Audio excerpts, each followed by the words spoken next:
How to change the time. First, look for the LED signs icon and turn on the program.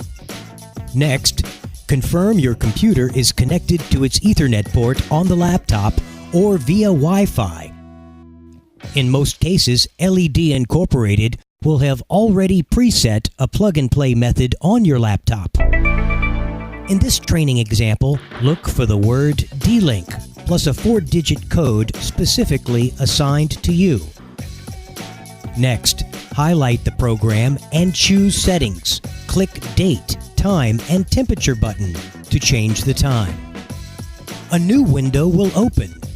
Change one side at a time by selecting Set to Screen.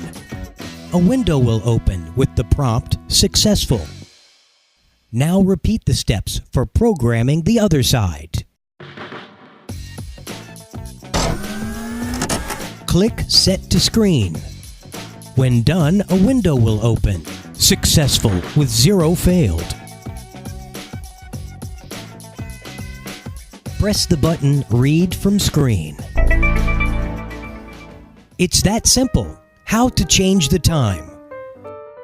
For advanced setup or concierge customer service, call our technical department at 225-367-4630. Thank you for choosing LED Incorporated.